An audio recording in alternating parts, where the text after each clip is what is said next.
पु ल देशपांडे. पुस्तकाचं नाव आहे वंगचित्रे.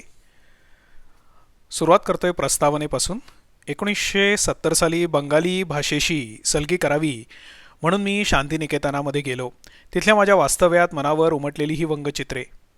त्यानंतर गंगेचं पाणी खूपच वाहून गेलं. बांगलादेशची निर्मिती झाली. नक्षलवादी चळवळीचं उग्र स्वरूप उरलं नाही. कालिदपद बाबूंसारखे तपोधन कलावंत काळ्याच्या पडद्याआड गेले. शांतिनिकेतनातल्या मित्रमैत्रिणींच्या पत्रांचा ओघही मंदावला, पण ते दिवस आणि रात्री आजही माझ्या स्मरणामध्ये ताज्या आहेत. एखादं सुंदर स्वप्न पडावं तसं हे माझं वास्तव्य झालं. आता माझ्या ग्रंथसंग्रहात सतत एखाद्या बंगाली ग्रंथाची भर पडत असते. बंगाली नाटक, सिनेमा पाहताना किंवा पुस्तक वाचताना मला मी निराळ्या भाषेतून हे समजावून घेतो आहे असं अजिबात वाटत नाही. रवींद्रांचे माझ्या संग्रहातील हाताला लागेल ते पुस्तक घेऊन मी फुरसतीच्या क्षणी वाचत असतो. ते क्षण सत्कारणी लागले नाहीत असं मला केव्हाही वाटत नाही. त्यांच्या साहित्यामुळे शांतिनिकेतनापासून असलेलं दूरत्व भासत नाही की जिथे जाण्याची ओढ अधिक लागते हे मला सांगता येत नाही. शांतिनिकेतनात गेलो त्यावेळी गुरुदेवांच्याच शब्दात सांगायचं म्हणजे जिबोने आज की प्रथम एलो बसंतो. जीवनातच आज प्रथमच वसंत आला का असा प्रश्न मला पडला होता. पुढे साऱ्या ऋतूंमधलं सौंदर्य पाहण्याची त्यांनीच दृष्टी दिली. वसंताचं स्वागत करणारे रवींद्र ग्रीष्माला देखील अग्निस्नाने शुची होक धरा, अग्निस्नानानं पृथ्वी शुचिर्भीत होवो असं म्हणताना दिसले. आज एखाद्या पहाटे मराठी नाटकातलं एखादं जुनं पद माझ्याबरोबरच माझ्या मनामध्ये जागं होतं.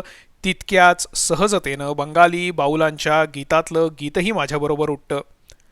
आकाशातले ढग नकळत बादोल बाऊल बाजाय रे एक तारा, मेघ बाऊल एक तारी वाजवतोय ही ओळ सुचून जातात. पावसाळ्यात पानांवरून पाण्याचे थेंब टपटप टपटप गळू लागले की ते रवींद्रांच्या कवितेतल्या पाताय पाताय टुपुर टुपुर नुपुर मधुर बाजे त्याचं स्मरण करून देतात. एका फार मोठ्या अशा भांडाराच्या किल्ल्या मला गवसल्या याचं मला समाधान आहे. आनंदाचे हे क्षण चार चौघांना वाटून टाकावे म्हणून मी ही वंगचित्र काढायचा प्रयत्न केला. 71 साली ही लेखमाला महाराष्ट्र टाइम्सच्या रविवारच्या पुरवणीतून प्रसिद्ध होत आली. आज ती संग्रहित होऊन येते आहे. माझे मित्र सलील घोष यांना मी हे पुस्तक अत्यंत कृतज्ञतेनं अर्पण करतो. सलीलमुळेच बंगाली भाषा आणि संस्कृती यांच्याशी इतका निकटचा परिचय होणं शक्य झालं. पु ल देशपांडे, 1 रुपाली, 777 शिवाजीनगर, पुणे 411004. पान क्रमांक 7. मी बंगाली भाषा शिकणार असल्याची खबर मला बंगालीचे ओ की ठो माहीत होण्यापूर्वी थेट नक्षलवाडीपर्यंत गेली असेल. दोष लोकांचा नाही, माझाच. माझ्या पोटातलं मला कळण्याआधी ओठात हुळहुळायला लागतं. काही माणसं कशी बाजारातून साधी लसूण आणायला निघाली तरी आपल्या जाण्याचा हेतू क्रांतिकारकासारखा गुप्त ठेवतात. आम्ही लसूण जाण्याच्या म्हणजे आणण्याच्या आधीच संध्याकाळी पिठलं भात असल्याचा बेत जाहीर करून मोकळे. काहीही चांगलं सुचलं की ते कोणाला तरी सांगून टाकायची मला घाई सुटते. बंगाली भाषा शिकायचं हे असंच झालं. माझ्या या कल्पनेनं राजकीय परिभाषेमध्ये बोलायचं म्हणजे संमिश्र स्वागत झालं. आता या वयात काय करायचे बंगाली? ईदपासून त्यासाठी बंगालपर्यंत कशाला जाताय? तिकडे कडमडायला? इथपर्यंतच्या नाना प्रतिक्रिया. पण भाषा पुस्तकातून शिकता येत नाही, त्याला काय करणार? पुस्तकात असतात ते भाषा नामक दुनियेच्या नकाशातील ठळक शहरे दाखवणारे ठिपके आणि नद्या पर्वतांसाठी काढलेल्या काळ्या निळ्या ओळी. हे शब्द, त्यांचे उच्चार, साहचर्य, त्यांची रस रूप गंध निर्माण करायची शक्ती ही जिथे ती भाषा जिवंत पिंडातून उमटत असते त्या ठिकाणी जाऊन ऐकणं आवश्यक असतं. ज्ञानेश्वरीतील एकतरी ओवी अनुभवावी असं म्हटलं आहे. भाषा देखील अशीच अनुभवावी. मला बंगाली भाषा शिकायची नव्हती, अनुभवायची होती. तिच्याशी सख्य करायचं होतं, तिची नाना स्वरूपं भोगायची होती. बंगाली रसगुल्ल्यासारखी आणि हिल्सा माशासारखी बंगाली भाषाही मला खायची होती. ते मुंबईमध्ये राहून कसं जमणार? या सबगोलांकरी शहराला स्वतःचा असा भाषापिंडच नाही. तसे आम्ही इंग्लिशसुद्धा बोलतो, पण ती कामचलाऊ सोय. सतत इंग्रजीत व्यवहार करणारे बँकेतले कर्मचारीसुद्धा आकडेमोड करताना 5 7 35 हातचे आले 3 वगैरे असं पुटपुटत मराठीमध्येच हिशोब करतात आणि कागदावर आकडे मांडतात ते अरेबिक. खरी भाषा माणसाच्या रक्तातून उमटते आणि म्हणूनच सातारा कोल्हापूरकडल्या शेतकऱ्याच्या तोंडच्या संतापाच्या किंवा कौतुकाच्या चायला ची सर नवसाहित्यातल्या फॅशनेबल चायला सुद्धा येत नाही आणि म्हणूनच कधीकधी तो अश्लील वाटतो. शेतकऱ्याच्या तोंडी मात्र तो त्या मातीतून घडलेल्या पिंडातून उमटणारा संतापाचा वैतागाचा किंवा आनंदाचा ओंकार ध्वनी असतो आणि म्हणूनच भाषा शिकायची असेल तर ती जिथून आतून उमटते अशा ठिकाणी जाणं प्राप्त होतं. आता मला या बंगालीचीच भूक का लागली हे मात्र सांगता येणं शक्य नाही. ती भाषा भोगण्यापलीकडे माझा कोणताही हेतू नव्हता. मी एखाद्या बिस्मिल्लाची सनई ऐकायला जातो ती काही पुढे मागे आपल्याला वाजंत्री वाजायला शिकता यावं किंवा वाजवता मिळावं म्हणून नव्हे. संगीत विषयक ज्ञानसंपादनासाठी नव्हे की लगेच दुसऱ्या दिवशी वर्तमानपत्रातून त्या वाजण्याचा पंचनामा वगैरे करण्यासाठीही नव्हे. मला टागोर आणि शरद बाबू काय पण साध्या बंगाली दुकानदारासारखंही बोलता येणार नाही हे मला काही कळत नाही. पण संगीताइतकाच भाषा हा मानवनिर्मित चमत्कार मला आवडतो. शब्द पारखीत बसायला आवडतं, मग ते विदग्धांचे असोत की जानपदांचे. शकून गे माये सांगत आहे या ओळीतल्या एका मायेवरून जीव ओवाळावासा वाटतो. फलाट दादाला सांगा हो तुम्ही फलाट दादा म्हणण्याऐवजी वो म्हणायचं मर्डेकरांना कसं सुचलं असेल याचं मला अजब वाटतं. सर्व्हिस मोटारीत मागल्या बाजूला शिटांच्या मधल्या पोकळीत माणसं कोंबीत असत त्या जागेला पश्चिम महाराष्ट्रात हावदा म्हणतात. वराडात त्याला बगीचा म्हणतात हे ऐकल्यावर मला भलतीच मजा वाटते. जानपदांच्या भाषेतली रासवट रानफुलं तर अतिशय लाघवी. माणसांच्या जिवंत श्वासांची संगत घेऊन उमटणाऱ्या वेगवेगळ्या भाषांची ओळख करून घ्यायची म्हणजे त्या माणसांची आणि त्यांच्या जीवनपद्धतीचीच ओळख करून घ्यायला हवी. मराठी शिकणाऱ्या माझ्या एका इंग्रज स्नेहानं मला खरकट याचं भाषांतर विचारलं होतं. मी ते अजून शोधतो आहे. भाषांच्या अशा नाना लहरी असतात. हे सारं ठाऊक असूनही मी बंगालीशी दोस्ती जमवायला निघालो होतो. हेतू शोधायचाच तर कदाचित एवढं म्हणता येईल की 25वीत मराठी आणि इंग्रजीतून वाचलेले रवींद्रनाथ आणि शरद बाबू मूळ बंगालीतून वाचण्याची जुनी ओढ 50व्या वर्षी पुन्हा प्रकट झाली असावी. लहानपणातले काही रोग मध्यम वयात पुन्हा उपटतात असं म्हणतात. तसंही असेल. याखेरीज भारतीय एकात्मता प्रांतीय सख्य वगैरे राजकारणी व्यासपीठावर जमून सरकारी कमिट्यातून त्यांचं दहन दफन होतं असले कुठलेही हेतू माझ्या मनामध्ये नव्हते. माझ्या घामाचा दाम खर्चून मी हा शौक करीत होतो. एकात्मतेच्या राजकीय घोषणांवर माझा विश्वास नाही. माणसांचे लागेबांधे सरकारी धोरणातून जुळवता येत नाहीत. माणसांमधल्या प्रेमाचं सूत्र हे अर्थशास्त्रज्ञ आणि राजनीतिज्ञ जोडू शकणार नाहीत. प्रेमाचे झरे निराळे, गंगोत्री निराळी आणि प्रयाग क्षेत्रेही निराळी. माणसाला कसली ओढ केव्हा अस्वस्थ करील हे सांगता येणं शक्य नाही. एकदा मला माझ्या एका मित्राचा फोन आला. त्याला वैशाख मास वासंतिक समय शोभला हे अण्णा किर्लोस्करांचं पद हवं होतं.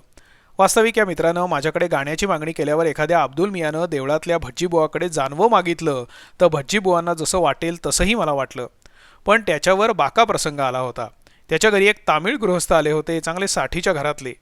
त्यांच्या बालपणी त्यांच्या शेजारी कुणीतरी एक मराठी गृहस्थ राहत असत आणि त्यांची मुलगी हे गाणं म्हणत असे. त्या तामिळ गृहस्थाला एकाएकी त्या मराठी गाण्याची तहान लागली होती. त्याच्या शैशवाचं चित्र त्या गाण्याचे सूर गुणगुणल्याखेरीज पुरं काही होईना. ते संपूर्ण गाणं ऐकल्यावर त्याचं मन शांत झालं. बंगाली भाषेच्या बाबतीत माझीही अवस्था थोडीशी त्या तामिळ गृहस्थासारखीच होती. माझ्या आजोबांनी रवींद्रांच्या गीतांजलीचं मराठी भाषांतर केलं त्यावेळी मी शाळकरी वयाचा होतो. घरात आजोबांच्यामुळे रवींद्रांचा प्रवेश झाला होता. शेकडो वर्षापूर्वी खरं खोटं देव जाणे पण आमचे पूर्वजही म्हणे बंगालात भुके कंगाल होऊन अन्नाच्या शोधात गोव्यापर्यंत आले होते. त्यामुळे मराठी बामणात आमचीच तेवढी बंगाली बामणासारखी मासे खाऊ बामण जमात. हाही एक बादरायणी संबंध असावा. पुढे जातीधर्माचे विचार शिथिल झाले आणि कुमार वयात पंजाब बंग मराठा हे 3 देश क्रांतिकारकांच्या पराक्रमामुळे त्रिमूर्तीसारखे एकदम पाहायची सवय लागली. पंजाब, बंगाल आणि महाराष्ट्र. जगदीशचंद्र बोसांपासून ते सुभाषचंद्र बोसांपर्यंत अनेक क्षेत्रातल्या भीमपराक्रमी बंगाली लोकांची चरित्र पाहायला मिळाली. नंतरच्या काळात रवींद्र आणि शरद बाबूंची दोस्ती जमली. त्यांची जबरदस्त मोहिनी. काशीनाथ रघुनाथ मित्र, विठ्ठल सीताराम गुर्जर, मामा वरेरकर, शंभा शास्त्री, पुबा कुलकर्णी, गंदे खानोलकर यांच्यासारख्यांच्या कृपेमुळे शरद, बंकिम, रवींद्र, विवेकानंद यांचं मराठीतून दर्शन घडलं. न्यू थिएटर्सच्या चित्रपटांनी शरद बाबूंचा बंगाल डोळ्यांनी पाहायला मिळाला. नाटक, संगीत, रेडिओ, टेलिव्हिजन यांच्या नादानं होणाऱ्या 10 ठिकाणच्या भ्रमंतीत अनेक बंगाली कलावंतांचा स्नेह लाभला. टेलिव्हिजनच्या उद्घाटनाच्या कार्यक्रमाला मी पंकज मलिकांना रवींद्रांचं गीत गायला बोलावलं होतं. दिल्लीला असताना टेलिव्हिजनवर नृत्यसंगीताच्या कार्यक्रमासाठी अनेक बंगाली कलावंत यायचे. ढिल्या धोत्राचा एक सोगा झब्ब्याच्या खिशात घातलेले, लांब लांब केस राखणारे, बहुधा चष्मा लावणारे वंग तरुण आणि कुरंगनयना श्यामला, ईषत पृथुला, अनितुंब कुंतला वंग तरुणी. मनात दडलेल्या वंग प्रेमाच्या रोपट्याला हे अधूनमधून होणारे शिंपणं जिवंत ठेवीत होतं. मन हे ओढाळ गुरु असं म्हटलंच आहे. कुठल्या क्षणी कुठे ने म्हणेल कुणी सांगावं. अध्यात्म विषयात रंगलेल्या माझ्या एका वृद्ध विद्वान मित्राबरोबर जुहूच्या किनाऱ्यावरून मी हिंडत होतो. वेद, उपनिषद, धर्मशास्त्र वगैरे ग्रंथातले विचार मला संगीतासारखे ऐकायला आवडतात. सुरेख संध्याकाळ, उदात्त विचारांच्या प्रवचनाला साक्षात महासागराच्या अनाहत नादाचा तंबोरा. बुवाही जमलेले होते. मीही त्यांचे विचार ऐकण्यात तल्लीन. इतक्यात ते मला म्हणाले, आज भेळ खायची? मी आडवा. अरे म्हणजे हा अथा तो ब्रह्म जिज्ञासा म्हणून ते सुरू झालेलं प्रवचन मुझे बुड्ढा मिल गया या गाण्यानं संपवण्यापैकी होतं. अरे असं काय बघतोयस, भेळ खाल्ली नाहीस का काय कधी? अहो मी खाल्ली आहे, पण आपण. अरे पुरुषोत्तमा, कधीतरी नाव, लौकिक, ज्ञान, विद्वत्ता, स्थान, मान ही सारी ओझी फेकून द्यावी आणि भेळ खावी. मी समस्यापूर्ती केली आणि मग आम्ही भेळ घेतली. गॉड इज ग्रेट, ते भेळ खाता खाता म्हणाले. का हो? अजून जिभेच्या टोकावर कुठल्या तरी पेशीत बाल्य रेंगाळत आहे. भेळेला तीच चव आहे. त्या भेळेच्या स्वादाबरोबर उपनिषद आणि ब्रह्मसूत्र यांचं बोट सोडून हे आमचे गुरुजी अनेक वर्षापूर्वी हरवलेल्या बाल्यामध्ये शिरलेले होते. मनाच्या महालाला अशी लक्ष दारं, कुठलं दार कधी उघडेल हे सांगणं अशक्य. माझ्या मनाचं हे बंगाली भाषेच्या प्रेमाचं दार तरी अचानक का उघडावं? ही भाषा शिकायची मला काहीही गरज नव्हती. कुठल्याही ऐहिक लाभाची आशा नव्हती. पारलौकिकाची तर मी फिकीरच करत नाही. पूर्वजन्मी माझा आत्मा कुठल्या कुडीत बिऱ्हाड थांडून होता हे मला ठाऊक नाही. तसंच पुढल्या जन्मी त्याची सोय कुठल्या देहात, कुठल्या देशात, कुठल्या प्रांतात होणार आहे हेही जाणण्याची मला इच्छा नाही. तरीही इतक्या उशिरा बंगाली ग म भ न करायचं म्हणजे वयाच्या घड्याळाचा काटा 50 वरून पुन्हा एकदा शिशुवर्गावर आणायचा होता. बरं वय म्हणजे काय, केवळ कॅलेंडरची 365 गुणिले 50 ही पानं नव्हेत. म्हणजे असंख्य संस्कारांची ओझी पाठीवर. साहित्य, नाट्य इत्यादी क्षेत्रात फ्लूक लागलेला मी एक पब्लिक माणूस. नाही म्हटलं तरी एखाद्या रद्दीवाल्याचा वर्षभर चरितार्थ चालावा इतक्या छापील कागदी वजनाचा मी लेखक आहे. पद्मश्री बिद्मश्रीचा लबेदारही चिकटलेला आहे थोडासा. या सगळ्या झुली उतरवून बंगालीचा स्वाध्याय करायला निघालेला एक बटू म्हणून मला बंगालात जायचं होतं. या भूमिकेत मला सगळ्यात अडचण होती ती इतक्या वर्षाच्या संस्कारातून घडलेल्या माझ्याविषयीच्या माझ्या स्वतःच्याच प्रतिमेची. ती मला माझ्या हातांनी फोडायची होती. मी बंगाली शिकायचा पूर्वीही प्रयत्न केला होता. कामशेतला घोष बाबू म्हणून माझे स्नेही राहतात.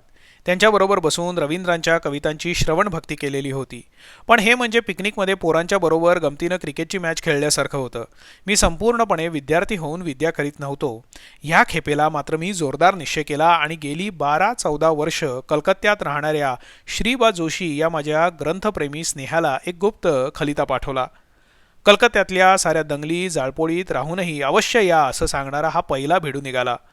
मग मी मात्र काही काळ तरी कलकत्ता शहरातल्या राजकीय करमणुकीच्या कार्यक्रमापासून दूर राहायचं ठरवून शांतिनिकेतनला मुक्काम ठोकायचा बेत पक्का केला. दगडफेक, ॲसिड बल्ब, आगी लावणं वगैरे चढाओढीत प्रत्यक्ष नव्हे तर प्रेक्षक म्हणून मलाही भाग घ्यायचा नव्हता. राजकीय दगडांनी निरपराध माणसांचीच डोकी अधिक फुटतात. पुढाऱ्यांचं कामं मतं फोडता नाही आली तरी परस्पर डोकी फोडायला लावणं आणि ती एकदाची फुटली, घरं बिरं नीट जाळून झाली की मग पाहणी करायला जाणं एवढंच असतं. शिवाय डोक्याला खोक पाडून घेऊन त्यातून बंगाली मुळाक्षरं आत घुसवायची माझी काही इच्छा नव्हती आणि म्हणून मी कलकत्त्याला डावी घालून शांतिनिकेतनला परस्पर जायची वाट आहे की काय याची चौकशी सुरू केली आणि माझे मित्र सलील घोष यांचा सल्ला मागितला आणि बंगालीतच म्हणायचं म्हणजे की आश्चर्यो म्हणजे काय आश्चर्य. सलील बाबूंचा जन्म आणि शिक्षण शांती निकेतनातच झाल्याचं त्याने मला सांगितलं. एवढंच नव्हे तर रवींद्र संगीताचे सुप्रसिद्ध गायक शांतीदेव घोष हे त्यांचे सख्खे वडील बंधू हेही कळलं. त्यांनी अत्यंत आनंदानं शांतिनिकेतनात माझी व्यवस्था करायचं ठरवलं. बंगाली भाषेतली मी जी काही 4 अक्षरं मिळवली त्याचं सारं श्रेय सलील घोष यांनाच आहे. गेली 20-25 वर्ष ते महाराष्ट्रात आहेत. आनंद बाजार पत्रिकेसारख्या मातब्बर वृत्तपत्राचे ते मुंबईतील प्रतिनिधी आहेत. मराठी साहित्य, संगीत, नाट्य, सामाजिक चळवळी, राजकीय प्रवाह यांच्याविषयी त्यांना उत्तम माहिती आहे. त्यांना माझा बेत सांगितल्यावर त्यांनी इतक्या उत्साहानं मला बंगाली भाषा आणि संस्कृतीशी परिचय करून देण्याचं काम अंगावर घेतलं की माझ्या बेतात यत्किंचितही फरक झाला नसता. म्हणजे जर का चुकून झालाच असता तर पोत्यात मांजर घालून गावाबाहेर सोडावं तसं त्यांनी मला शांतिनिकेतनात नेऊन सोडलं असतं. त्यांना तशी शंका आली की काय कोण जाणे सलील बाबूंनी स्वतः 2 महिन्यांची रजा काढली आणि माझ्या तिकिटाबरोबर आपलं आणि आपल्या पत्नीचंही तिकीट रिझर्व केलं आणि आम्ही बंगालच्या दिशेनं निघालो. अलाहाबाद मार्गे बरद्वानला जाणारी गाडी धरायची होती. रिझर्वेशन वगैरे सर्व काही यथासांग होतं.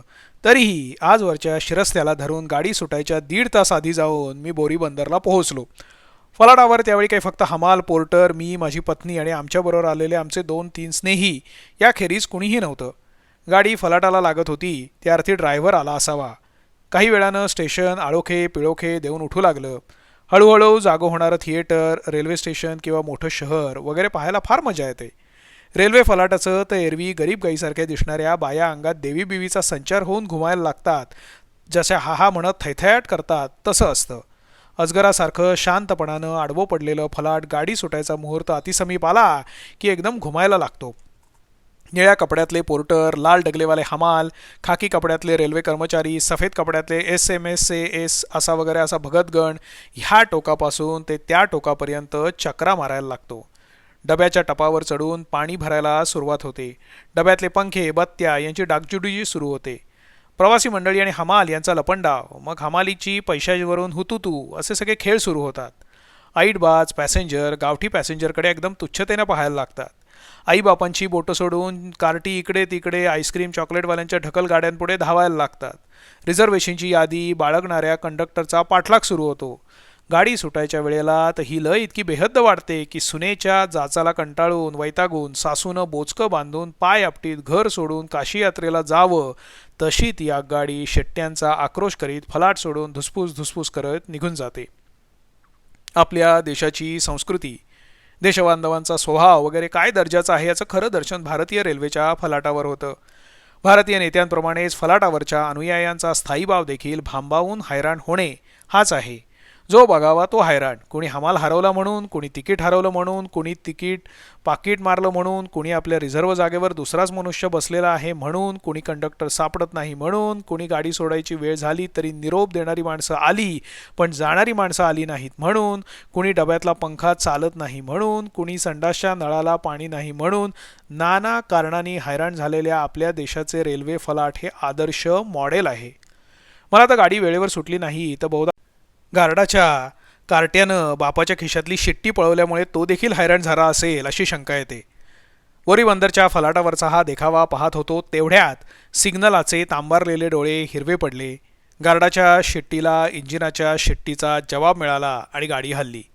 गाडी हलता हलता माझ्या पत्नीनं सलीलला सांगितलं, चांगला जरा कडक बंगाली मास्तर पकडून ह्याच्या ताब्यात द्या. उन्हाळ विद्यार्थ्याला बोर्डिंगात घालायला नेतात तसं सलील आणि त्यांची पत्नी शार्लट मला शांतिनिकेतनात घ्यायला म्हणजे तिकडे निघाले होते. बोरीबंदर सोडल्यापासून 24-25 तासात मराठी अंमल संपला. अलाहाबाद वगैरेच्या आसपास राष्ट्रभाषा सुरू झाली. 3ऱ्या दिवशी सकाळी 10च्या सुमाराला बरद्वानला पोचलो. बरद्वानचं खरं नाव वर्धमान असं आहे. असा एक नवा तपशील मला कळाला. पौषाची थंडी होती.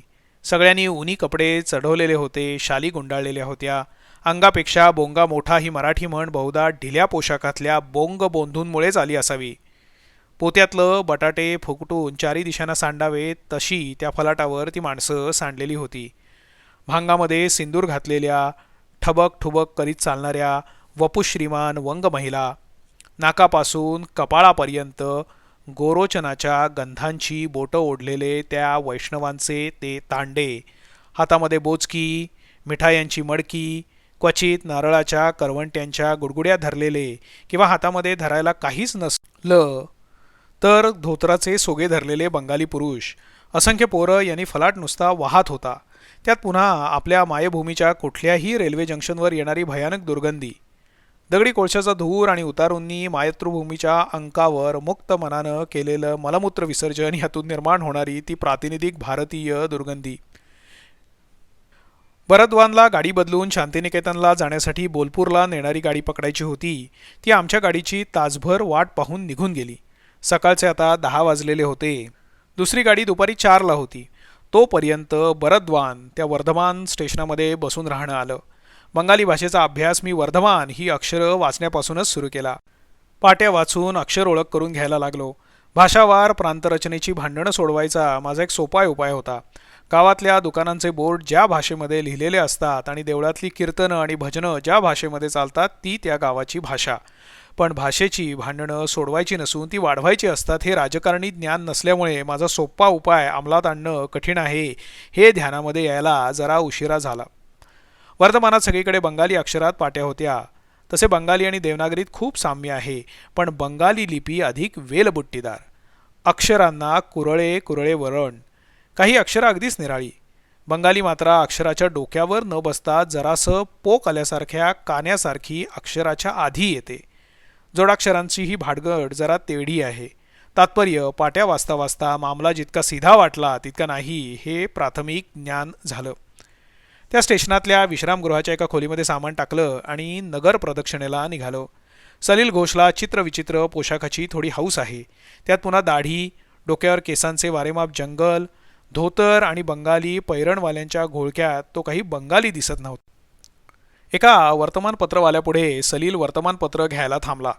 तिथे 2-4 लोक फुकट वर्तमानपत्र वाचित बसलेले होते. हा देखील अखिल भारतीय गुण आहे हे पाहून मला जरा बरं वाटलं. त्यातल्या एका माणसानं सलीलकडे पाहून तुम्ही बंगाली की आणखी कुठले असा प्रश्न विचारला. सलील उत्तरादाखल त्याच्याशी बंगालीमध्ये बोलला. लगेच तो माणूस म्हणाला, तुम्हाला कुठेतरी पाहिल्यासारखं वाटतं. तुम्ही अंदमानामध्ये वगैरे होता का काय? हा टोमणा सलीलच्या चित्रविचित्र वेशभूषेला आणि भरघोस केशसंभाराला उद्देशून होता. बंगाल्यांची विनोदबुद्धी इतकी कोकणी वळणाची असेल याची मला अजिबात कल्पना नव्हती. आम्ही निमूटपणाने शहर पाहायला निघालो.